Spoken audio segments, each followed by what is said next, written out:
ईरानी सेना की बड़ी तैयारी को लेकर भी आज खबर आई। युद्ध के लिए ईरानी सेना कैसे तैयार है? ईरानी सेना का 2 दिन का ये युद्ध अभ्यास और तस्वीरें जारी कर बड़ा संकेत। हालांकि सभी ब्रिगेड इसमें हिस्सा लेती हुई नजर आई हैं।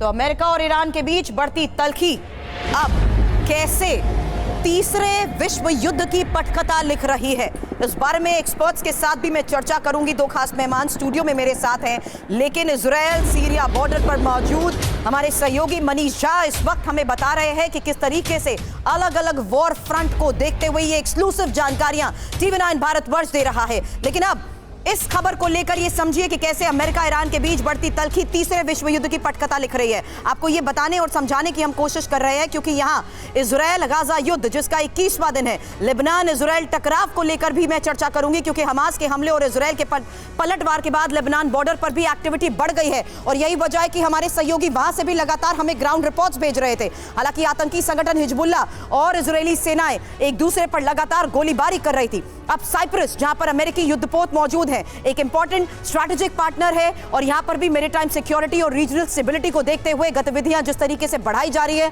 हालात को समझना जरूरी है। रेड सी, लाल सागर, जहां पर अमेरिकी युद्धपोत मौजूद है, यूएस नेवी ने रेड सी में अपनी प्रेजेंस को जिस तरीके से एक्सपैंड किया है, यह एक और बड़ा संकेत देखा जा सकता है। हालांकि भूमध्य सागर 2 अमेरिकी युद्धपोतों की यहां पर तैनाती। अभी तक आपको बता दें, यूएस नेवी ने 40 शिप्स की अपनी fleet, 3 submarines, 35 unmanned system, 200 jet और 40,000 पर्सनल अपने मेडिटेरेनियन सी में ही डिप्लॉय किए हुए हैं।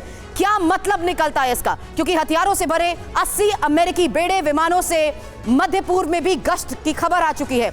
वहीं इंपॉर्टेंट है रूस का जिक्र करना, वो रूस जो परमाणु हथियार का फुल टेस्ट कर रहा है। किंजन मिसाइल से लैस MiG-31S की भूमध्य सागर के ऊपर उड़ान, यहां तक कि किंजन मिसाइल किसी भी युद्धपोत को तबाह करने में सक्षम है। ये टाइमिंग बहुत इंपॉर्टेंट हो जाती है। वहीं रूस यूक्रेन वॉर फ्रंट, जिसको लेकर एक्सक्लूसिव जानकारियां लगातार हम आपको देते आए हैं, और साथ ही ईरान का जिक्र इसलिए क्योंकि परमाणु बम बनाने की तैयारी इसकी, और इराक सीरिया जॉर्डन में अमेरिकी ऑपरेशंस में इसकी दखल, क्या इसको लेकर भी संकेत साफ है। हालांकि सऊदी अरब का जिक्र भी इसलिए क्योंकि ईरान से दुश्मनी का ये एक नया अध्याय कह सकते हैं। और वहीं एक और वॉर फ्रंट जहां अजरबैजान अर्मीनिया, यहां पर लगातार बिगड़ते हालात। लेकिन जिक्र करेंगे तुर्की का भी आखिर में, क्योंकि मुस्लिम दुनिया का सरताज बनने के लिए तुर्की भी है बेकरार। हालांकि ये इंफॉर्मेशन जिस लिहाज से मैंने आपके सामने रखी है, इसको और ज्यादा बेहतर तरीके से समझा सकते हैं डिफेंस जर्नलिस्ट निनाद सेठ इस वक्त हमारे साथ हैं। और साथ ही बता दूं, major general retired Rajan Kochhar as a defence expert हमारे साथ है।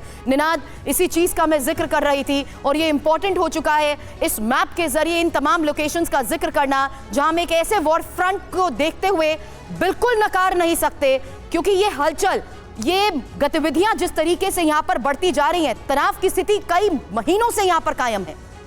देखिए, अमेरिका घेराबंदी कर रहा है 2 एयरक्राफ्ट कैरियर के battle groups, including USS Gerald Ford, जो उनका सबसे लेटेस्ट एयरक्राफ्ट कैरियर है, उसके साथ वो सबमरीन्स, और हमें ये नहीं भूलना चाहिए कि अमेरिका के सीरिया में 6 बेस भी हैं।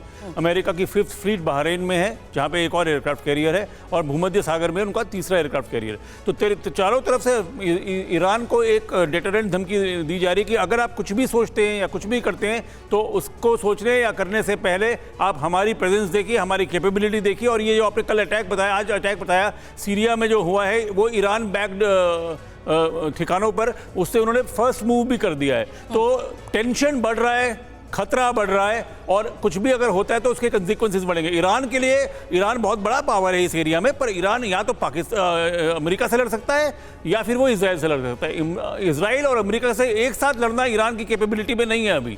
तो इसलिए मुझको लगता है कि ईरान हिजबुल्ला के थ्रू काम करेगा, ईरान हमास के थ्रू काम करेगा, डायरेक्ट लड़ाई अभी नहीं करेगा। पर जैसे मैंने पहले कहा था, यहाँ मिसकैलकुलेशन, गलती से लड़ाई शुरू हो सकती है। बिल्कुल, उसी का ये नतीजा भी है। मैं एक बार मनीष आपके पास आना चाहती हूँ, क्योंकि जिस अलग अलग वॉर फ्रंट का यहां पर मैंने अभी जिक्र किया है, यह साफ हो चुका है कि वर्चस्व की लड़ाई है हर तरफ।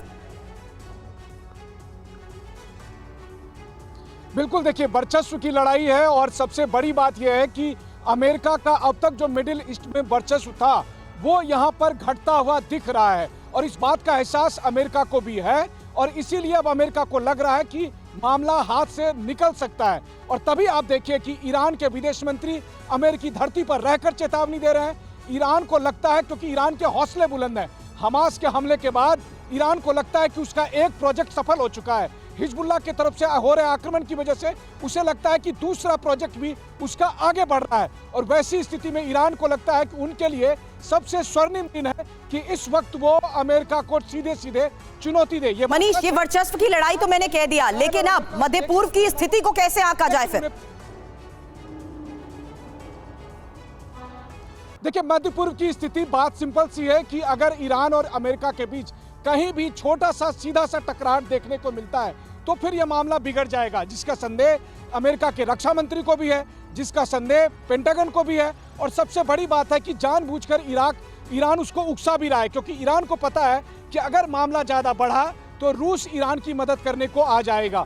और इसी उम्मीद में ईरान लगातार अमेरिका को उकसाते रहेगा, फिर चाहे वो इजराइल के बॉर्डर पर हो या फिर अमेरिकी बेस पर लगातार अलग अलग समर्थित गुटों के द्वारा हमले के लिए। देखिए, TV9 पर जो आप तस्वीरें देख रहे हैं, ये सब पहाड़ियां दरअसल अब सुलग रही है। इन पहाड़ियों पर अब आपको लगातार इजरायली टैंक, इजरायली आर्मी की पोजीशन दिखेगी। तो अब आप सोचिए कि जिन इलाकों में इजराइल ने 1967 में कब्जा किया था, धीरे धीरे जिन इलाकों को उन्होंने सिविल इलाका बना दिया था, अब एक बार फिर से वो कॉम्बैट जोन में तब्दील हो रहा है।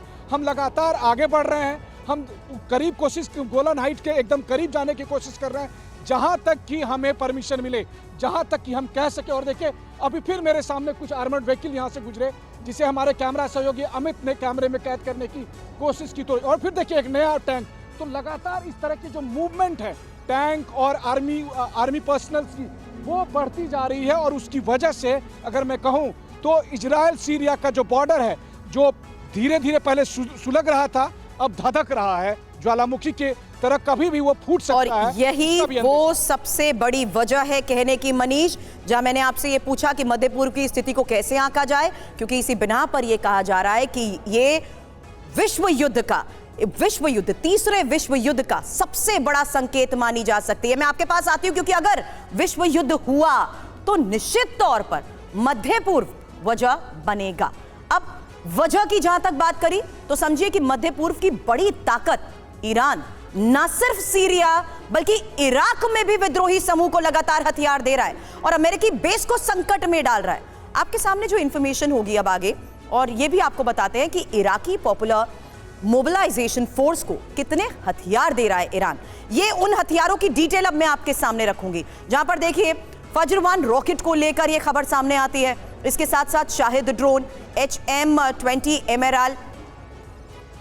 हालांकि इसमें मैं बता दूं, टेक्निकल ग्लिच की वजह से ये इंफॉर्मेशन मैं आपके सामने नहीं रख पा रही, लेकिन निनाद मैं ये चाहती हूं कि ये जो डिटेल है, जो मैं टैंक्स के नाम ले रही हूं, शाहिद ड्रोन हो, चाहे फज्र-1 रॉकेट हो, चाहे इसके साथ साथ HM-20 एमेराल्ड हो, T-72S tank, EW jammer, ATGM को लेकर, जाफर जीप को लेकर, ये नाम मैंने इसलिए रखे क्योंकि ये आप ज्यादा बेटर बता पाएंगे कि वो ईरान जो आर्म्स, मिलिट्री इक्विपमेंट्स, यहां तक कि missile, radar, boat, submarines, unmanned aerial vehicles, fighter planes, ये सब कुछ जो सीरिया, सूडान, नॉर्थ कोरिया और रशिया को सप्लाई कर रहा है, क्या ये इस और संकेत नहीं बढ़ जाता कि विश्व युद्ध की ये स्थिति है जिसमें मध्य पूर्व सबसे बड़ी वजह साबित होगा?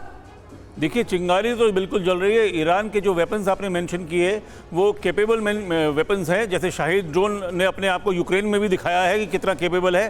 उनकी जो टैंक्स हैं वो काफ़ी मैनूवरेबल है, काफ़ी जल्दी घूमती हैं। उनके पास जो रिवोल्यूशनरी गार्ड है, उनकी जो आर्मी है, वो भी बहुत ट्रेंड आर्मी है। पर ईरान के पास दो चीज़ें नहीं हैं। ईरान के पास एक केपेबल नेवी नहीं है, ईरान के पास एक केपेबल एयरफोर्स नहीं है। हालांकि चाइना से वो J-20 खरीदने की बात कर रहे हैं, पर अभी वो जब तक आएगा उसमें 2-3 साल लगेंगे, तो ईरान वहां पे कंस्ट्रेन हो जाएगा।